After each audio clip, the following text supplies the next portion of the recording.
Desidido ang pamilya ng isang estudyanteng nasawi sa engkwentro sa Occidental Mindoro na magsampa ng kaso. Kinilala ang biktima na si Jerlyn Doidora na umano'y miyembro ng Kabataan Party List at nakaugnay sa NPA. Si Almar Fersuelo magbabalita.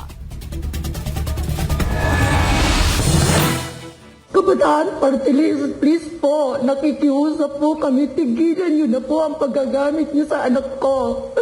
Yung mga picture niyo po na kumakalat, please po, tigilan niyo na po. Buhay na po ng anak ko ang kinuha niyo, ninakaw niyo pati mga pangarap niya. Ano ba ang gusto niyo?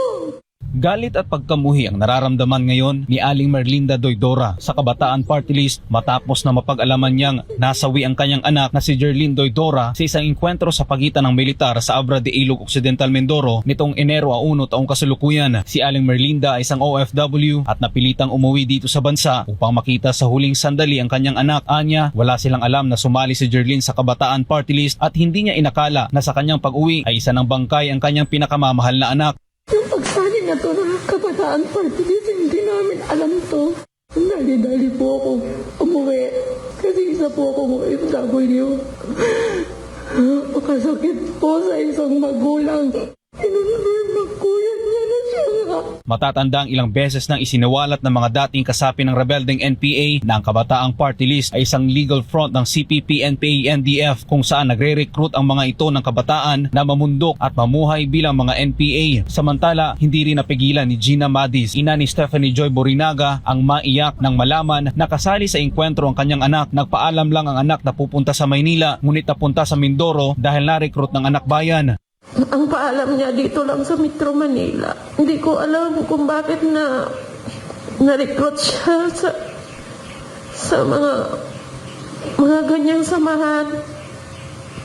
Na-recruit po siya sa anak bayan po. Kung matatandaan, sinalubong ng tropa ng 2nd Infantry Division ng Philippine Army ang taong 2026 ng isang engkwentro laban sa rebeldeng grupong New People's Army o NPA sa Abra de Ilog Occidental Mindoro na nagresulta sa pagkasugat ng ilang sundalo at ikinasawi ni Jerlyn. Para kay Luisa Espina ng Hands of Our Children Movement, katulad niya na na-recruit din ng anak, pare-pareho ang ginagawang pattern ng mga makakaliwang grupo kung paano nila nire-recruit ang mga inosenteng kabataan.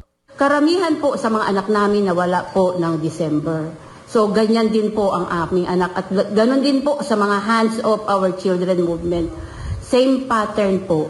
At isasali sa mga immersion. Ang paalam kay Ma'am Gina, immersion. Kay Ma'am